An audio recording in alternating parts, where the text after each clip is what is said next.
Kumusta mga kanoisy? Welcome back sa ating YouTube channel, Pilipinoisy. So ngayong araw, usapang politika na naman tayo. Ano? So ang video to is mula kay Boss Balita TV. So meron itong pamagat na naiyak si Amy, grabe, PBBM kinulat Senado. Palit apelyido na napahiya si Robin kakapasok lang. So, yan yung panonood natin ngayon, men. Bibigyan natin ito ng reaction. So, bago natin simulan, Boss Balita TV, supportahan nyo yan. Tapos, syempre, kung trip nyo ng mga ganitong reaction video, may kasama kayong manood, huwag nyo na rin kalimutang supportahan yung YouTube channel natin, Pilipinoisy. So, mga kanoisy, hindi na natin ito patatagalin pa. Simulan na natin, baka agkawin pa ng China. Agad ang pamagat ng video ito. Naiyak si Amy, grabe, PBBM ginulat Senado, palit apelyido na napahiya si Robin kakapasok lang. So bakit kaya napahiya si Binoy, ano? So Boss Balita TV, Pilipinoisy, like, comment, share, subscribe. Start. Nagulat na balita. Grabe, President BBM nagsalita na. Binira si Senator Amy at Senator Robin, naiyak si Vice President VP Sara. Ayon sa nakalap nating impormasyon, magpakita naman daw ng konting kahihiyan si Senator Amy Marcos. Hindi yung dalawa sila ni Senator Robin Padilla na biased. Nakakahiya, mga judge pa naman daw sila ng impeachment court. Pero sa Duterte ang loyalty nila. Grabe si President BBM, nagsalita na. Binira si Which Senator... is sobrang linaw naman, di ba? Actually, kung makita nyo lang yung yung interview ni Senator Robin nung tumatakbo pa lang siya, pinangako niya na yung loyalty niya ay hindi sa mga Duterte, kundi sa mga tao na. 'Di ba? Pero ano nangyari ngayon? Up until now, sa mga Duterte pa rin. 'Di ba? Tuloy. Kasi kung sasabihin mo na nasa tao na talaga yung loyalty niya, dapat nung kay Kibuloy Times pa lang, 'di ba? Pinakinggan niya rin yung mga hinaing or yung mga reklamo ng taong bayan or yung mga nagrereklamo ba. Kaso hindi. Yung utang na loob yung mas nangibabaw sa kanya.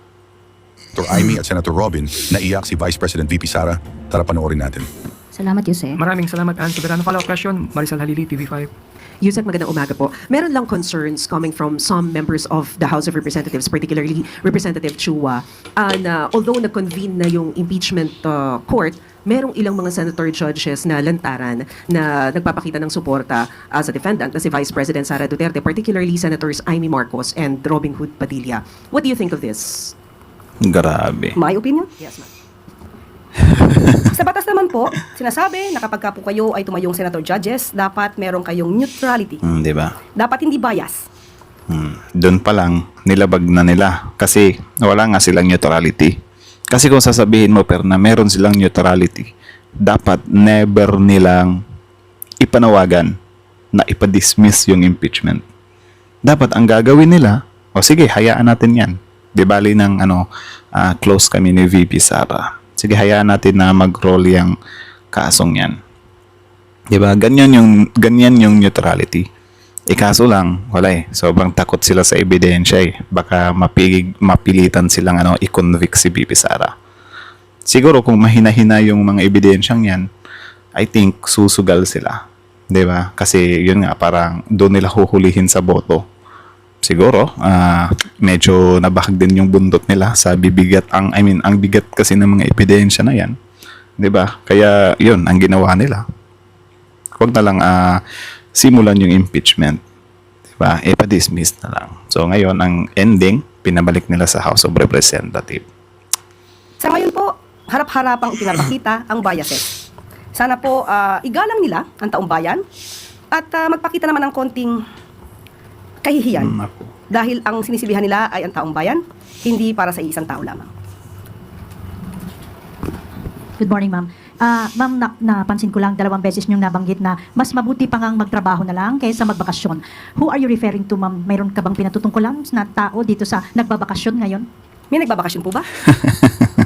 Hindi ko po alam. Kaya ko tinatanong sa In general po. Di ba dapat kung magtatanong ka, dapat meron kang basis, sabi ng reporter. Hindi ko po alam kaya po tinatanong ko. Di ba dapat bago ka magtanong, siguraduhin mo muna, di ba, na may some kind yan. Di yung parang mga intriga lang or rumors lang. Kasi parang parang matutulad lang din tayo sa mga DDS na yan, na puro intriga. Di ba? Ang Pangulo po, aksyon, aksyon at aksyon. Hindi bakasyon. Yan po lagi ang ginagawa ng ating Pangulo. So wala kayong particular na... Wala po akong particular. Maliban lamang po kung meron po kayong alam na nagbabakasyon ngayon. Okay, thank you, ma'am. Maraming follow-up question, Ivan Merino. Nabanggit niyo, Yusek, that the President is open to a dialogue para to thresh out the differences in positions sa upper and lower chamber. But is he going to initiate it? Para ho hindi na lumala itong sinasabing possibility of a constitutional crisis. Sa ngayon po, hindi ko po masasabi kung siya po yung mag-i-initiate. Kasi may mga issues po ito, mas malala po ang issue patungkol sa impeachment. Ayaw pong lumugar ng Pangulo na masasabi na siya po ay nakikialam patungkol po dito. So, kung pag-uusapan lang po ay ang kanilang diskurso o hindi pagkakaintindihan tungkol sa impeachment, hindi po makikialam ang Pangulo kung sila man po ay may pagtatalo patungkol dyan. Pero sa mga ibang issues po, malamang pwede. Yes, but at what point or in what issues is the President willing to intervene? Depende po kung gano'n na po ba kalala. Kasi may nakikita po tayo, may pagtatalo po sa wage hike, may pagtatalo rin po patungkol sa Magna Carta sa barangay healthcare. So, tingnan po, at i-assess po ito ng Pangulo, but still, the President is open for a dialogue. Sa mga nangyayari ngayon, Yusek, sa dalawang kapulungan ng Kongreso, Well, kahit naman siguro gustuhin ng dialogue ng Pangulo is parang wala lang din namang magagawa yan sa mga DDS eh. I think mas lalong magagalaiti pa nga sila eh. Diba? Wala lang. For sure, pansin nyo rin naman yan. alak po ba ang kausapin ni Pangulong Marcos ang dalawang leader ng chamber? Actually, ang dalawa pong leader ng kapulungan, si Senator SP Cheese Escudero at si House Speaker Romualdez ay umaten po ng Bondignur kahapon. At naniniwala naman po at may tiwala ang Pangulo na ang anumang mga di pagkakasundo sa mga issues ay mariresolba ng dalawang kapulungan. Ngunit ang Pangulo po ay open sa anumang dialogo para po maisulong ang kooperasyon at ang katatagan po ng demokrasya sa bansa. Last question na lang po. Related pa rin po sa Nice. ICC, but this time coming from Vice President Sara Duterte during a meeting with the OFWs in Kuala Lumpur. Ang sabi niya po, kasama niya rin kasi si Senator Amy Marcos. Sabi niya, dinadala niya raw doon si Senator Amy kahit saan kasi hindi ako ang magbabalik kay dating Pangulong Duterte sa Pilipinas dahil ang kapatid mo, referring to President Bongbong Marcos, ang nagpadala sa kanya sa Dahig. Ikaw ang magbalik sa kanya. So, how does Malacanang respond to this statement, especially with former Duterte now, President Duterte now seeking interim release? Actually, para sa akin, Parno, ewan ko kung ano yung feeling ni Senator Amy sa part na yan. Kasi kung ako sa part ko, may insulto ako dun eh. Di ba na parang, oh my goodness, parang lantaran yung ano ko dito yung pagiging balimbing ko Di ba? Or yung, I think yung pagiging tuta, something like that. Di ba? Biruin mo, I think bumanat si BP Sara noon ng hostage niya si Senator Amy. Like, payag ka nun, gaganyanin ka. Di ba? Like, ano yun, parang ganun na lang yung worth mo. Di ba? Like, ganun ka talaga ka-willing. Well, siguro naman, hindi na rin nakakagulat yan kasi nung election pa nga, na-dare niya nga, di ba? Na-dare niya nga na talikuran yung kapatid niya at tanggapin yung mga masasakit na salita na kesyo ganyan, traidor, or grabe ka sa kapatid mo, or grabe na yung pagkadesperada mo manalo, something like that. Na-endure niya nga yan, di ba? So, I think, medyo, na din siguro talaga, matibay-tibay na yung niya dyan, sikmura niya sa usapin niya, Pero, kung para sa akin, parang, grabe. Parang di ko kaya yung ganyan eh. Kayo ba? Anong masasabi niyo sa ni Senator Amy ngayon na parang nasa under the wing of VP Sara siya? Comment nga kayo sa baba. Kasi ako din, yun nga, on myself, parang grabe yun, di ko kaya yun. So, At myself. saka, yung message nga po sa mga OFW na si Pangulong Marcos daw yung nagpadala sa Hague. Ito ba yung yung binanggit niya na hostage niya, Yes. si Senator Amy Marcos? Well, yan po ay kasunduan ng dalawa, ng Vice Presidente at ni Senator Amy Marcos. Ang Pangulo ay hindi at walang partisipasyon sa kanila naging kasunduan.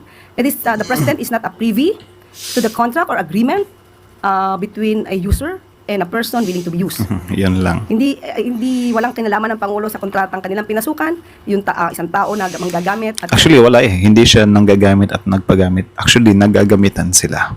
Di ba? Kasi, ewan ko lang kung para sa inyo, yun din yung iniisip nyo. Na nung tumakbo si Senator Amy, nung pag-endorse sa kanya ni VP Sara, parang expected niya na. 'Di ba? Na kapag ikaw nanalo, kami naman ang hihingi ng pabor sa iyo So something like that pa. So yun na nga, nagamit na nga ni VP Sara ngayon. 'Di ba? Kung tutuusin, ang parang lugi niyan si Senator Amy. Kasi yung pag-endorse sa kanya ni VP Sara, isang beses lang. Lifetime pa yon. One time pa yon. 'di ba? Over sa gagamitin siya ni VP Sara. Wala, awan to sawa sa loob ng 6 years. Can you imagine that? Wala lang. Taong willing magpagamit. At ang nais lang po natin sana ay ang Pangulo po kasi ang sinabi niya ay tuloy-tuloy siya sa kanyang pagtatrabaho, focus sa trabaho. Nadagdag pa nga po ang problema dito sa Siquijor. At kung ang Vice Presidente lamang sana ay nakipag-usap sa kanyang kaibigan, baka hindi pa dumaan at dumating sa krisis na ito sa Siquijor. Good morning po, Yusek. Yusek, kagabi po nailabas yung request ng defense team, the former President Rodrigo Duterte, asking the ICC to grant him interim release on the grounds of he is not a flight risk, won't commit further crimes, and that a member state is ready to receive him kung pagbibigyan po ng ICC. Ano pong posisyon ng Malacanang dito sa request na interim release? Lalo na syempre, yung mga victims po ng drug war ay ang gusto nila pa rin ay accountability sa part ng former President. Well, una-una, nabasa natin na parang i-claim po nila or ilalagay po nila sa kanilang petition na that Mr. Duterte will not imperil proceedings if released. Mr. Duterte will not continue to commit crimes. So in one way or another, the council, Para sa akin lang ha, sa part na to, yung interim na parang si Duterte kasi parang malabong tatakas or something like that. Sana ang tingnan ng ICC ba, i-consider din ng ICC yung sa kampo ng mga Duterte, yung mga kasamahan, mga kaibigan ng mga Duterte na kapag tinatawag na sila ng batas, di ba, nagsisipagtago na. Di ba, buhay na patunay si Harry Roque. Di ba, dati si Teves, yung kay Guo Ping, yung sino ba yung isa na nagpumunta dito sa sa ibang bansa. Yeah, I think si Teves. Yung isa, meron pang isa, nakalimutan ko eh. Sino yun? Nakalimutan ko. Ialalahanin ko muna. So, something like that para ba na parang dapat si Kibuloy. Kibuloy. Nakalimutan talaga yan. Si Kibuloy ba? Di ba? Na nung lumabas na yung warrant sa kanya, nagtatago na. Di ba? Sana ito, tingnan to ng ICC na, papayagan ba natin to? Yung kampo nila, parang ito yung mga ginagawa nila kapag nasusukol na sila. Di ba? Kapag wala na silang matakbuhan, Like, kapag booking na sila, di ba? Nagsisipagtago sila. Kasi kahit sabihin mo na may tatanggap kay FPRD sa ibang bansa, malay natin kung ano yung mangyari. Di ba? Si Harry Roque nga, nakalabas nga ng bansa eh. Di ba? I think hindi daw dumadaan sa airport. Si Go Waping nga, Alice Go, nakalabas nga din ng bansa, di ba? Si Tevez, sobrang hirap hagilapin. So sana, itong hinihingi ng Duterte camp na interim release, di ba? Sana hindi sila magkamali dito. Kasi, alam niyo yung tipo, na nasa kamay niyo na sana yung tao, yung akusado. Tapos papakawalan niyo pa. Well, yan lang naman ay kung merong power yung ICC na i-deny or itanggi yung interim release na wala silang nilalabag na batas. Di ba? Yun lang naman. Para sa akin lang naman. Sana wag maging yung ICC, di ba? admitted that the former president, had committed such crimes? Just a question. Because they will include that in their motion or petition that Mr. Duterte will not continue to commit crimes. So may pag-amin ba rito? And anyway, if that's their strategy, sana lang po ay mapaniwala nila yung mga ICC judges at huwag nilang masabi later na ang kanilang mga pinangako, dahil may mga pangako sila sa kanilang sa petisyon, ay masabing nagbibiro lang sila. Katulad na nangyari sa pangako sa jet ski. Pero anyway, kanila pong strategy yan at hayaan na lang po natin ang ICC. Grabe si Attorney Claire. Binanggit pa talaga yung sa jet ski, yung sa China. Well, alam naman natin na yung mga Duterte, di ba, na lahat ng, hindi siya lahat, mostly sa mga sasabihin ng mga Duterte di ba, pagtatanggol pa nga siya ng mga supporter na kesyo, hindi nyo naman kilala si FPRD, joke lang naman yun, biro lang naman yun, di ba? Baka kapag pinayagan ng ICC yan, di ba, na merong interim release, tapos hanapin na ng ICC, nasa na kayo? Sabi ni Duterte, hindi siya tatakas or whatsoever. Sasabihin ng mga supporter, oto kayo ICC, naniwala naman kayo. Kasi yan din yung banat nila sa di ba? Yan din yung banat nila nung time ng wala tuloy ako. Yan din naman yung mga banat nila, di ba? Yung sinabi ni FPRD na itutumba niya yung ilang mga senador para magkaroon ng slot yung mga senador niya. 'Di ba? Tapos ano yung sinasabi ng mga alipores? Joke lang naman yon. Parang hindi niyo naman kilala si FPRRD. Si BP Sara nung pinagbantaan niya yung Pangulo, First Lady, yung House Speaker, nung sinasabi ng mga supporter nila. Wala lang, sinasabi niya lang yan out of anger or hindi niya naman yan niliteral. 'Di ba? So sana yung ICC, maging maingat sila sa part na to. Yung interim release na yan, sasabihin nila hindi tatakas or whatsoever, hindi magkukumit ng crime. Nako, mag-iingat sila par. Diba? Baka pagsisihan nila yan. Ang mag-determine kung sila pa ba'y paniniwalaan at kung mag-grant ang kanilang request for interim release. At kung ano man po maging desisyon ng ICC, the Palace or Malacanang will respect kung pagbibigyan man po itong interim release. Opo, nasa Siyempre, re-respect namin yan. Diba? Hindi naman kami gaya ng mga DDS eh. Na kung ano yung maging desisyon ng husgado or ng korte or whatsoever, hindi nila igagalang kapag ka hindi pumapabor sa kanila. 'Di ba? Kaya nga ayaw nilang simulan yung impeachment, 'di ba? Kaya nga gusto nilang ipa-dismiss kasi takot sila na baka dehado sila or hindi sila sure na malulusutan nila. Well, for me lang naman, even if PRRD, if ever hindi siya ma-convict doon kapag ka nangyari na yung trial, wala tayong magagawa. 'Di ba? Kapag hindi siya ma-convict. Respeto na lang natin. Wala eh. Hindi nahuli eh. 'Di ba? Wala tayong magagawa. So sana ganyan din yung gawin ng ng mga DDS kapag ma-convict si FPRD, sana irespeto din nila. 'Di ba? Para patas ba? ICC na po kasi yan. Nasa kamay na po ng ICC kung ano po kanila magiging decision or resolution on that matter. Next question, Ivy Reyes, Billionaire. Morning po, Yusek. Yesterday po, Independence Day, sinabi po ng Kabataan Party List na, and I quote, si Marcos ang pumatay sa wage hike bill dahil ayaw galitin ng Rich Boys Club at kung tutuusin, kung gusto ng Presidente taasan ng sahod, isang utos lang na Malacanang mangyayari ito. Ano pong masasabi ng palasyo po? Diktador ba ang Pangulong Marcos Jr.? Hindi naman po. Hayaan na lang po muna natin na usapin na yan sa Kongreso at ang Pangulo naman po ay hindi tutol sa increase sa wage hike dahil ito po naman ay makakabuti sa mga manggagawa. Pero sa ngayon po, meron po tayong current process at tatandaan nyo po, taon-taon naman po ay inaaral po ito ng Regional Tripartite Wages and Productivity Board at sa bawat rehiyon, sa bawat lugar ay nagkakaroon po ng increase ng mga sweldo o sahod ang ating mga kababayan. Kayo ba, para tanungin ko kayo, ano yung mas preferred nyo? Taasan yung sahod or pababain yung presyo ng mga bilihin? Comment nga kayo sa baba. Thank you po. Thank you, Ivy Reyes. Next question, Leth Narciso, DZRH. Good morning, Yusek. Ma'am, VP Sara raised doubts over the results of the recent midterm election. Sabi niya, may nakausap siyang IT experts na nagsasabing hindi pwedeng totoo yung mga numerong lumabas at sinabihan niya daw ang PDP na questionin kung paano ginawa ang proseso ng bilangan. How does the Palace view... Di ba? Intriga na naman. Grabe talaga tong mga Duterte na to. Puro intriga. Grabe, no? Ay, nako. Sana may mga ebidensya muna silang ipakita bago nila sabihin yung mga gusto nilang sabihin, Kasi wala yung mga supporter talaga nila kapag inintrigahan mo talaga, may something sa bilangan tapos wala namang ebidensya. Maniniwala agad yung mga DDS eh.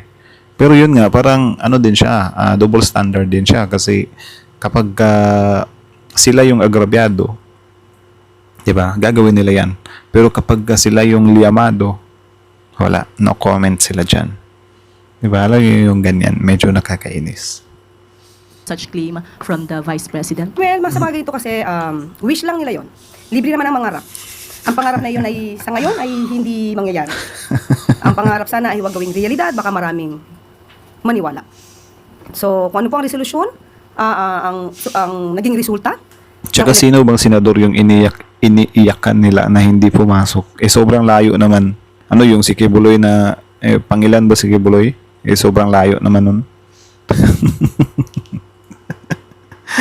Hindi nga naiyak si Tulfo na si Bin Tulfo na nasa pang 13 siya diba? John, igalang na lang po natin.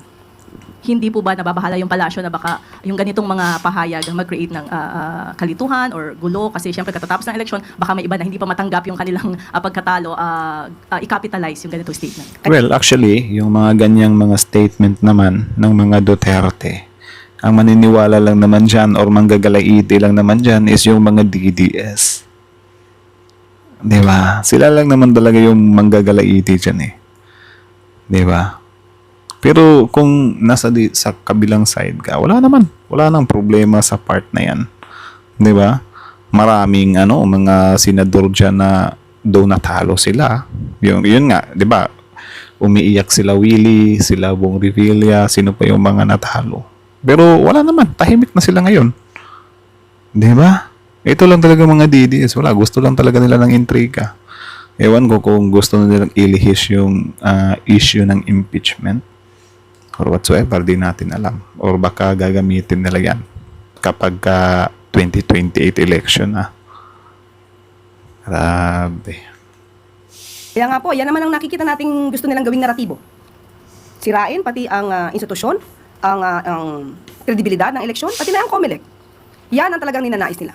Hindi naman sila siguro nagsasabi ng mga anumang positibo pagdating sa gobyerno o ginagawa ng pamahalaan. Sabi nga natin, mas maganda sana magtrabaho kaysa magbakasyon. Maraming salamat, Beth. Next question, Ann Soberano, Bombo Radio. Yusek, good morning. The Philippine Constitution Association or PhilConsa led by retired Chief Justice Renato Puno said na yung order po daw ng Senate na ibalik sa House of Representatives ang articles of impeachment para litisin si BP Sara raises grave constitutional questions and challenges the integrity of the impeachment process. Kaya nanawagan ang PhilConsa sa Senate na i-uphold ang constitutional duty and proceed with the impeachment trial in accordance with the Constitution and the rule of law. Ano po ang reaksyon dito ng palasyo? Ang bawat opinyon ng isang tao, grupo, ay iginagalang po ng Pangulo. Ang sabi nga po ng Pangulo kahapon, ang totoong kalaban po ng kalayaan ay ang pagiging manhid. Nais Yun pa rin lang. po ng Pangulo na magkaroon ng katatagan ang demokrasya sa bansa. Aksyon, Tama naman. May point. aksyon, at aksyon ang utos ng Pangulo. Pagtugon sa pangangailangan ng mga Pilipino at hindi pagbabakasyon ang pinagtutuunan ng Pangulong Ferdinand R. Marcos Jr. Mabilis na inaksyon na Pero wag ka yung term na bakasyon, ginamit din yan ng mga DDS dati nung pumupunta si PBBM sa ibang bansa, 'di ba? Para makipagkalakalan ba yun or whatsoever. 'Di ba? Tapos pina-flag ng mga DDS yun as gala-gala lang daw si PBBM. Di nila alam ay yung mga ginagawa ni PBBM is para sa ekonomiya lang din ng bansa. Mga investors or whatsoever. 'Di ba? Diyan sila magaling gumawa talaga ng naratibo para ni Pangulong Marcos Jr. ang pangakong mabilisang short-term solution, ito ay naipatupad na. Dumating ang 1 megawatt rental genset ng SIPCOR mula sa Santa Rosa, Laguna na install sa SIPCOR plant sa Lazi dahil sa utos ng Pangulo. Ito ay para maibsan paunti-unti ang krisis sa kuryente sa SIQHOR at matugunan ang hirap ng mga residente. Nasaan na ba yung murang kuryente? Nanalo ba yung murang kuryente party list par? Grabe yung kuryente ko, umabot ng 3.5 isang buwan lang. Ano lang siya, aircon, rice cooker, tapos 3 ilaw. 'Di ba? Tapos charged na yung iba. Isang ref pa pala. Grabe, 3.5 par. Saan yung murang kuryente dyan? Anyways, yung kaya, yung kay Marcoleta na kapag 2,000 pababa, libre. Ano nang balita doon? Ngayong araw ay darating din ang 2 megawatt gensets ng NEA mula sa Palawan na ikakarga naman sa isang chartered LCT patungong Siquijor. Sa loob po ng 11 hours ay makakarating na ito. Ano ang direktiba ni Pangulong Marcos Jr.? Dapat makumpleto ang installation at commissioning nito bago sumapit ang June 15 upang maabot ang buong kapasidad ng supply ng kuryente para sa mga tahanan at kabuhayan sa isla. Ano ba ang ibig sabihin ng problemang ito? Nitong June 11, 2025, personal na binisita ng Pangulo ang Siquijor at naramdaman niya ang hirap ng mga residente rito dahil sa kakulangan ng power supply na nagiging sanhi ng malawakang brownout sa lugar. At dahil kulang sa power supply, problema na rin ang supply ng tubig. Sino ba ang hindi madidismaya? So sa natandaan din ito ng ng mga tao na nung nag-crisis sa Siquijor, meron nagawa yung Pangulo. 'Di ba? Merong hakbang na ginawa yung Pangulo. Kasi expect na natin na this coming 2028, sasabihin na naman ng mga DDS na yan na walang nagawa yung administrasyon. Like, alam nyo sobrang bigat ng word na walang nagawa yung administrasyon. Like, wala talaga. Or baka naman hindi nyo lang tinitingnan talaga. May 13, 2025 ay walang kuryente. May blackouts na nagtatagal ng 4 hanggang 6 na oras kada araw. Ang ibang lugar naman ay may kuryente lang ng 2 hanggang 5 oras. Apektado na ang turismo, serbisyo medikal, edukasyon, komunikasyon at sanitasyon. Ang SIPCOR sa pamumuno ng Prime Assets Ventures Incorporated ni Mr. Manny Villar o ng pamilya Villar ay may 20-year power supply contract sa Proscelco mula taong 2015 para magsilbing power supplier sa nasabing probinsya. Nangako na magandang serbisyo pero pangakong napako. Maraming issue ang dapat tugunan ng SIPCOR. Ano yun? Binanatan niya yung mga bilyar. Ay, naku, Attorney Claire talaga. Very low fuel supply inventory, delayed procurement and unavailability of spare parts, and unsynchronized preventive maintenance of diesel power facilities. Power plant operations with expired certificate of compliance and rental generator sets operating without permits. Gugugulan ito ng pondo at oras ng administrasyon para sa ikagiginhawa ng mga mamamayan sa City Hall Yun. na dapat ay Nice. responsibilidad ng kumpanyang pinagkakatiwalaan ng pagiging power provider. Sa Sa mga bilyar yun? What the heck? ngayon, ang pinadalang genset ng SIPCOR ay may problema rin. Hindi gumagana na maayos kaya mag-i-issue ng show cause order ang ERC sa SIPCOR. Nako. Pati problema sa supply ng tubig sa isla, good news ito. Nasolusyonan na ng luwa dahil sa utos ni Pangulong Ferdinand R. O, Marcos. diba? Ang pangako ng Pangulo, pananagutin ang mga responsable sa krisis na ito. Diba? In the short term, nagpapunta tayo rito ng mga genset. Ito na. Ng malalaking genset, 2 genset galing Palawan. Pagka naikabit na yon at mapaandar na yon, kompleto na ang supply. And we have given ourselves a deadline of 6 months for this short-term solution. So that 6 months from now, Baka sabihin na naman ng mga DDS na pakitang tao na naman to ha. O tapos na eleksyon. Diba? Baka sasabihin nyo naman, pakitang gilas lang yan sa 2028 election. So ano ba, hindi na lang magtatrabaho yung Pangulo? Ganon. do not have to resort to the emergency genset. So, yun lang naman muna mga par. So, hanggang dito na lang muna. Putulin muna natin. And then, gawa na lang natin to ng part 2. So, kayo na masasabi nyo dito. Comment down below. Tapos yun, pag-usapan natin yan sa comment section. So, again, ang video to is mula kay Boss Balita TV. Supportahan nyo yan. Tapos, syempre, bago nyo iwan yung YouTube channel natin, Pilipinas, don't forget to like, comment, share, subscribe. Also, courtesy na rin sa Malacanang Palace. So, courtesy din na sa kanila, RTV Malacanang or whatsoever. So, yan lang naman, par. Anong masasabi nyo dito? Comment down below. So, kita nyo naman yun. Yung sa City Hall. So, inaksyon na ng Pangulo. May ginawa yung Pangulo. Hindi ba? Para tulungan yung City Hall. Para naman kasi babanatan na naman nila na nasan ang Pangulo. Anong ginagawa ng mga ng Pangulo? So, I think tahimik yung mga DDS ngayon. Ayaw nilang pag-usapan yan. Kasi, yun nga, ang gusto nilang ipakita sa mga supporter nila. Walang nagawang maganda yung Pangulo or yung administrasyon. Di ba? O ngayon, pumunta yung Pangulo sa Siquijor. Di ba? Tinulungan yung mga kababayan natin doon sa Siquijor. Di ba? So ano na naman yung sasabihin nyo dyan? Sasabihin nyo na naman na nagpapabango lang sa eleksyon, pagkitang tao lang, anak ng teteng. O. So hindi na lang magtatrabaho kasi pagkitang tao lang, something like that.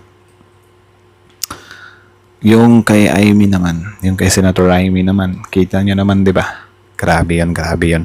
Sa bibig pa mismo ni, di ba? Bibi Sara nang galing na hostage niya si, Senator Amy Marcos. Men, regardless kung joke man yan or hindi, parang ang pangit pa rin talagang pakinggan. Like, alam na nga ng taong bayan, di ba?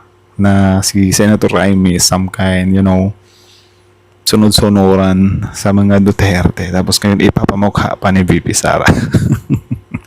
Ewan ko kung ano yung gusto niyang narrative dyan. Diba? Ano ba yan? Gusto ba ni VP Sara na ipakita sa taong bayan na hawak niya yung isang Marcos na napasunod niya yung kapatid? Hindi naman yan pwedeng pagbasihan, diba? So what kung hawak ni VP Sara yung kapatid ni PBBM? Diba?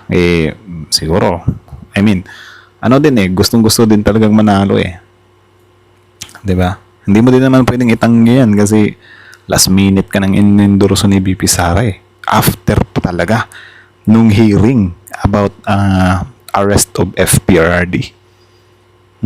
Tapos inendorso. So, excuse me. So, masisisi mo ba yung taong bayan doon? Or paano mo ilulusot yun? 'Di ba? So sana nga palit apelyido na lang. Wait lang bar, di ba si Senator Amy? May asawa ba siya? Kasi bakit Marcos pa rin yung dinadala niyang apelyido? Di ba?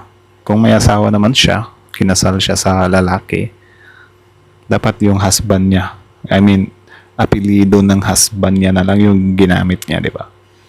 Pero wala matunog din yung Marcos Mas iba din talaga si Senator Amy kasi nagawa niya pa ring manalo kahit na dala-dala niya yung Marcos na yung nagbigay ng final order para mapunta sa dahig si FPRD.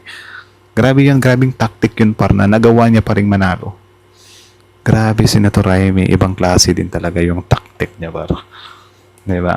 Pero syempre sa mata ng mga hindi DDS, iba yun, diba? So anyways, kayo na masasabi nyo kay Senator Amy? Comment down below. Agree ba kayo doon? Palit apelido na lang. Dapat sa susunod tatatlo siya, na lang siya, Senator Amy Duterte. Bagay ba? Amy Duterte or Amy Marcos. Amy Duterte or Amy Marcos. So comment down below kung ano yung gusto nyo. Amy Duterte or Amy Marcos. So anyways, hanggang dito na lang muna. So again, Boss Balita TV. Original video link in the description box below. Like, comment, share, subscribe. Tapos Filipino Easy. Don't forget to like, comment, share, subscribe. So Filipino Easy is out.